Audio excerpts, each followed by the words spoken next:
So without further ado, we're going to move on over to this interview with philipjanderson.com. Philip J. Anderson, double L in Philip. He is a business cycle forecaster who's consistently defied the bears with largely accurate forecasts.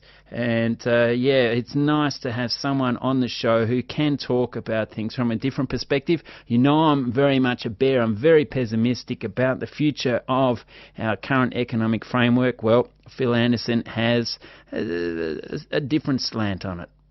This week on the Renegade Economist, we're with Phil Anderson from Economic Indicator Services, investigating the power of stock markets and this amazing money printing cycle we're on. Philip, you keep saying things are onwards and upwards from here, and you keep being proven right on many fronts. I'm of the view that people should look at the whole economy in terms of a real estate 18 to 20 year cycle. The cycle's been present in the US since 1800. I'm astounded that more people don't see this. And for a long time now, every time the US has had its downturn, the Fed, and this time we've got Ben Bernanke in charge. He's a very good student of history. He knows the Depression quite well, the Great Depression of the 1930s quite well. Every time when the US has had a downturn, they've simply resorted to the printing press. And the Fed, it can print as much money as it wants. It really can, and it will continue to do so until conditions improve. The printing that we've got at the moment, yes, all right, it's been a bit larger than perhaps we might expect. The numbers are bigger, but as a percentage of the whole economy, really, it's nothing new. It's been happening. The same money printing went on in the very early 1990s, and again, it was happening in the very early 1970s. So I think they'll print as much as they want. The other side of the coin, though, of course, is once things start to improve, what everybody forgets, and things are improving, as I said they would, the Fed can decreate that money just as well. Now, I don't profess to understand the process exactly, but they can do that as well. So I don't think there's a great deal to worry about, I think, and that's being proven by the markets at the moment.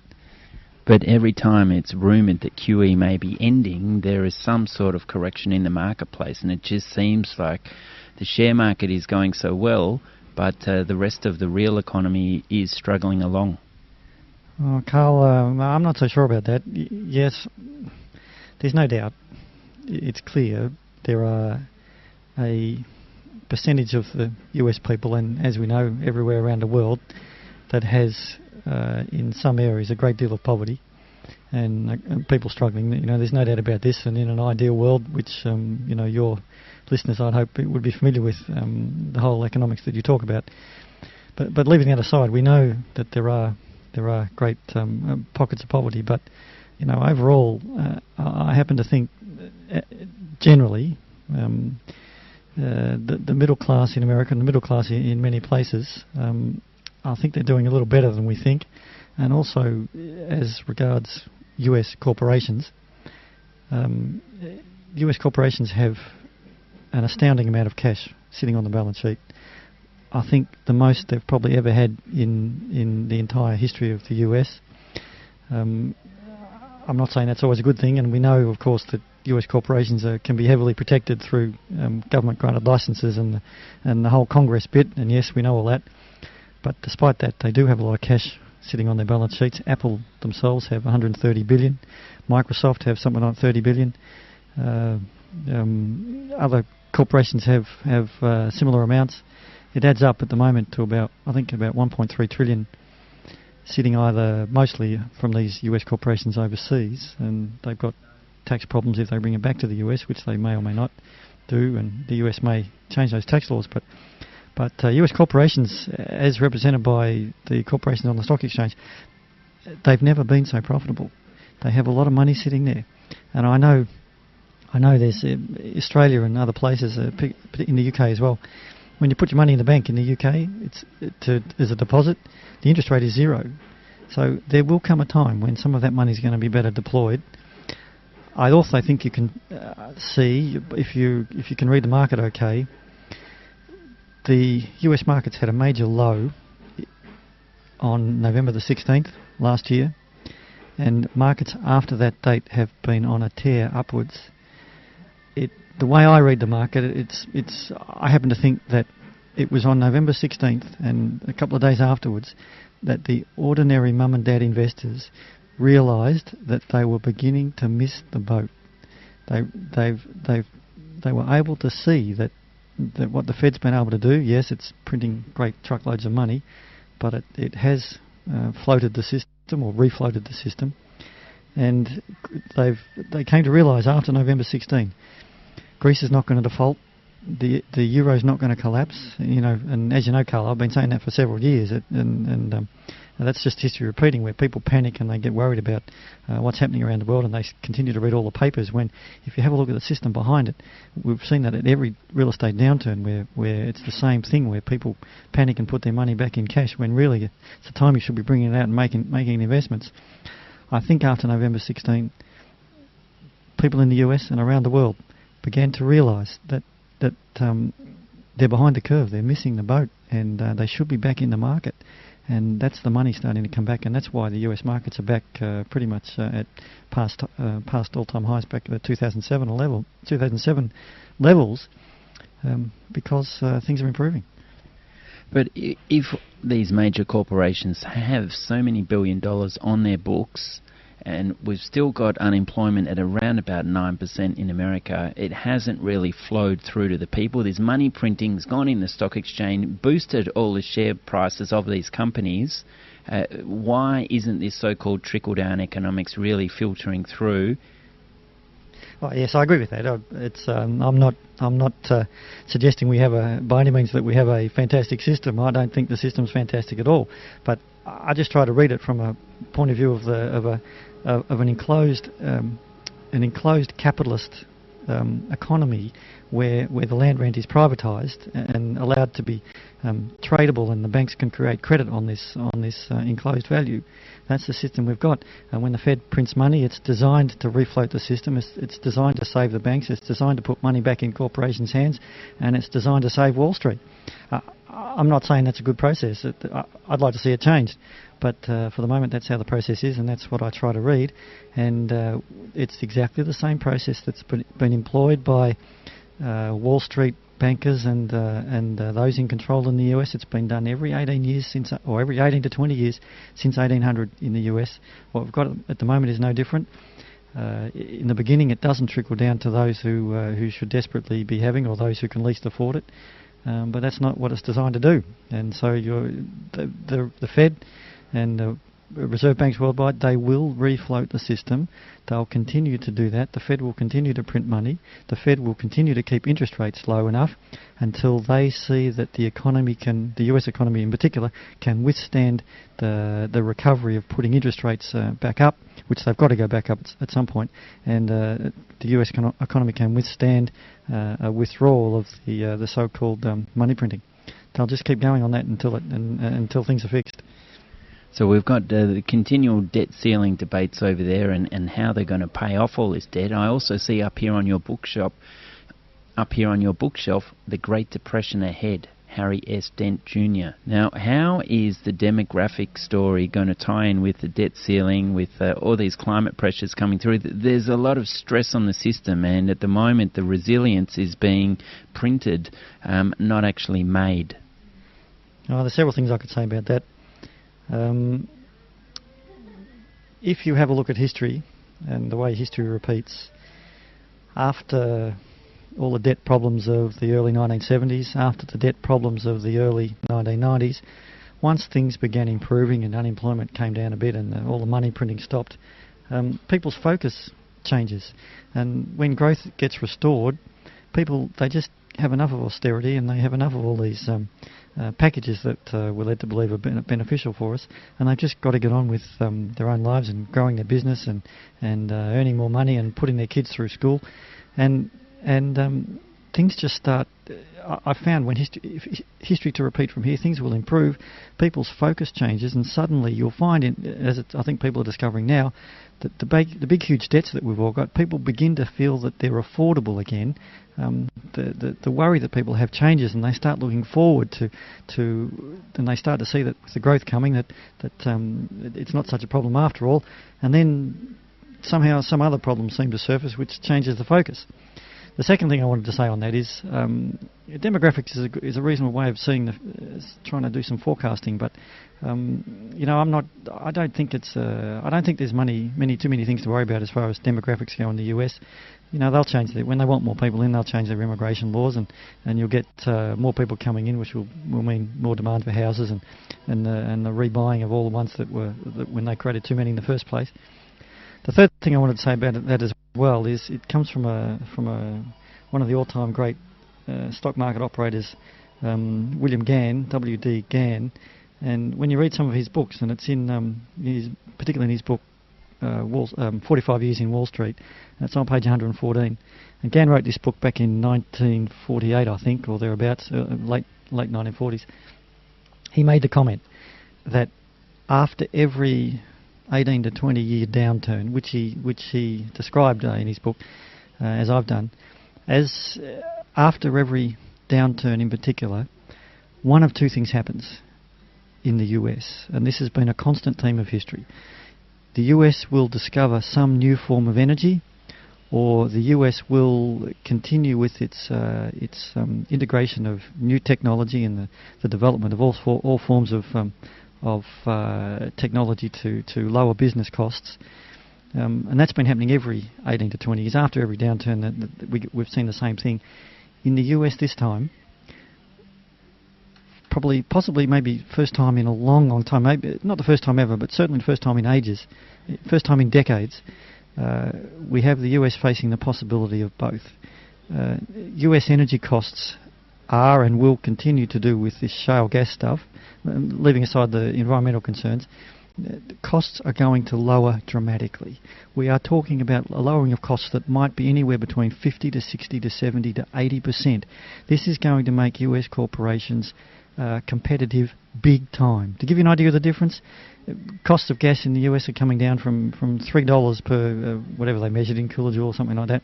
Costs in Japan for gas is about 16 or 17 kilojoules. It's 5 times greater. Once the US allow the gas to be exported, it's going to be a prodigious lowering of costs worldwide for energy inputs. Now, not only do they have the lowering of costs for energy inputs in the US, they've got this prodigious technology development happening. And let's face it, America produces much of what the rest of the world wants. They produce half the world's airplanes. They produce it must be more than half of the world's computers. They produce enormous amounts of technology. This is going to hugely benefit everybody going forward. So you've got these two things that are playing out in the US. This is going to allow, I think, a prodigious increase in performance in the US, and I think it will allow the recovery to take place. I think the recovery will be big time. And I think at the end of the day, and Carl, as you know, and your listeners have got to start to appreciate, the benefits of human progress ultimately, in the end, are taken by land price. And this is the benefit, the huge benefits coming over the next real estate cycle. They're going to be capitalised into land price, and this is going to allow land prices around the world to stay high, and it's just going to be another cycle. You're on 3CR's Renegade Economist. We're discussing the state of play in the world economy with Philip J. Anderson, philipjanderson.com. He's the author of The Secret Life of Real Estate and Banking, and has been on the show a number of times before. I am super concerned about big private equity companies like Blackstone Capital spending some $100 million a week buying up houses. They've spent $2.5 billion in the last year buying up houses through 9 different states in America. They're assembling an arsenal of new rental streams that they're going to then turn into a a listed entity and floated on the stock market, and with this they're wiping out the mum and dad investors, the small business type competition from these big players, and we're stepping closer and closer towards back to this serfdom scenario, and they've actually got a new brand name for it. They're calling the renter nation, these people who are preferring not to buy because of all the risks, and private equity is stepping in to snavel up these millions of empty homes, boarded up homes, and slowly drip feed them to the market to bolster their bottom line, but at the same time constrict the spending ability of the people. And as we see through books like The Price of Inequality by Joseph Stiglitz, and starting to get some mainstream acceptance now, that A, trickle-down doesn't work, and B, inequality, drastic inequality that we're seeing around the world doesn't, the multiplier effect doesn't come into play so much. And so from that, the whole economic growth cycle is slowed down by this inequality. Well, Carl, I agree with all that, but the process is going to be no different. We have a system where the economic rent, as best described by David Ricardo, is permitted to capitalise into a tradable privilege, which the banks are then allowed to, by society, create credit upon. That's the system we've got. And until enough people get to understand where this system comes from, and until enough of people around the world, and certainly your listeners, until enough listeners can start to see that system will persist whilst we allow that economic rent to be captured in private property. That's just the system we've got. That's the nature of the real estate cycle. When you get to the bottom of the real estate cycle, when you start to recover, all of the people that defaulted on their mortgage, they can no longer afford to buy. They then have to rent. The multinational corporations and the investors, they come in, they see that, they fill that opportunity by getting their by massing all of these old and the houses that have been overbuilt, all those everything there. They put that all together, and then they'll float these things on the stock exchange and put these houses back up for rent for people that could no longer afford to buy. That's the cycle. That cannot be the only way you can do anything about that. You can fight it how you want, but the only way you can do anything about that is for the people themselves to begin to understand where the real estate cycle comes from, and it's the capitalisation of the economic rent. The only way you can stop that is to have that rent collected on behalf of the people, say by the government or through various real estate trusts on a stock exchange or something like that, and then that rent can be given back to the people by way of a citizen's dividend. Now, until the people wake up enough to start demanding that their economic rent, which they created in the first place, unless they start demanding it for themselves, we have a real estate cycle. It lasts 18 to 20 years. We get a boom and we get a bust. And the way things are going at the moment, as I tried to describe with new technology and all the energy-related discoveries, unless the people come to realise how the system works and do something about it, we are going to get an improvement from here in the whole real estate thing around the world, and we're going to get then another huge boom 10 or 15 years later, and it's going to lead to another bust. That's just the way it is. That's just the system. And so here we are, based in Melbourne. How are you seeing the Australian real estate market play out? Seems like it's all positive news in terms of the auction clearance rates here in Melbourne, averaging around about 70%, up from the low 50s this time last year.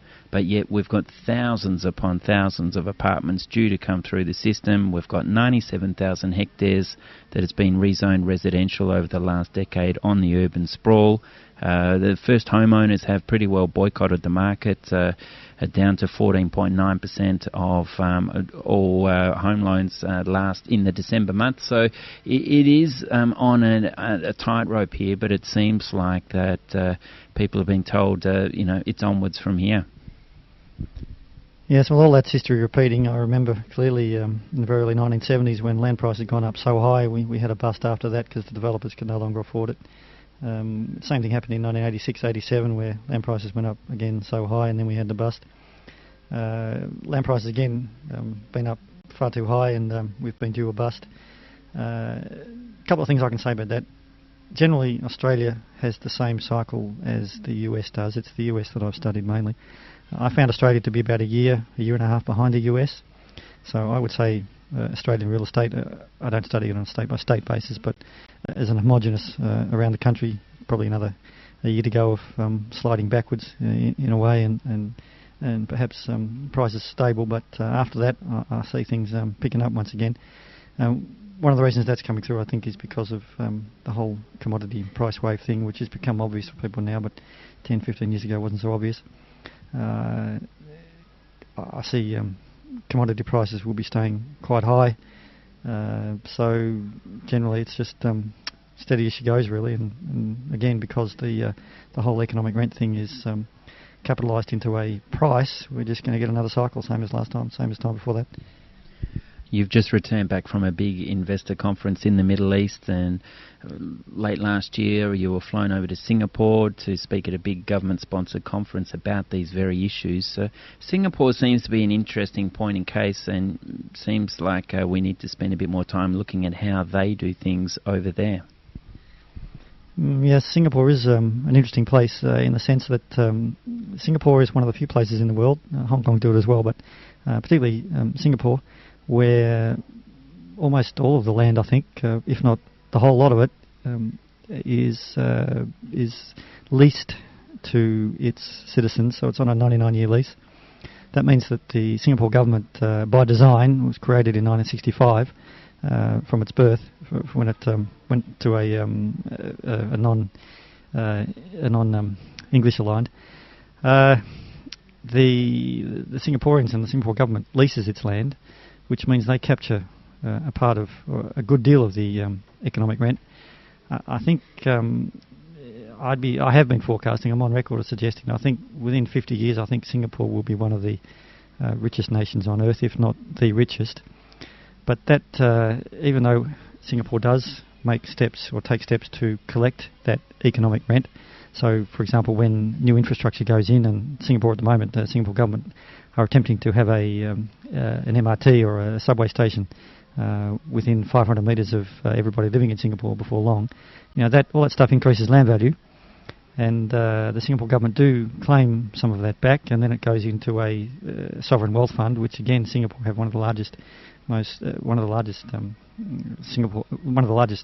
wealth funds for its people. So I think Singapore will do very well over the next 50 years. However, because they're only a small island state, only particularly probably in world numbers reasonably insignificant, just because they do that, it doesn't insulate them from the rest of the world, because Singapore is such a great trading nation. So if the rest of the world has its downturn, or when US turns down, Singapore feels that, because the trade declines, so they're going to feel that in their nation as well. But Singapore's a model you could look for. Singapore is a model you could look to as regards how they treat their land and how they treat their rent. It's something I think, Carl, you and others could probably do more of, I think, over the long term. And that is philipjanderson.com, philipjanderson.com, economic forecaster, and a regular guest here on the show, looking at the importance of this economic rent terminology, and a reminder that neoclassical economists tell us that it's only 1 to 3% of the economy and we should basically ignore it. We're saying, look, this is the money the monopolists make in their sleep, whether they're land speculators, whether it's Bernie Ecclestone owning the one license to run a Formula One Grand Prix around the world, whether it's MTR running our trains here in Victoria. These guys have a huge advantage over everyone else, and that naturally rising value of the assets they own is actually closer to 27%, and could act as a natural financial base to fund government, and from that we can keep the right wing happy by reducing taxes on production and increasing them on speculation. And that seems to be the defining issue of the day and age, alongside removing lobbyocracy, we've lost democracy. We've forfeited it to the same people, to the one percenters who basically can push the buttons, can push the diversions however they want, so that the mainstream don't pick up on this fact that there is a natural system of financing government. And if you just think about Melbourne, think about whatever city you were in around the world, if nobody lived there, how valuable would the land be? Everyone moved back in, all of a sudden there's a competition for prime locations, and whoever is lucky enough to say they own this land will be delivered windfall gains, whether they work, sleep, or watch the telly. So that's what we're talking about.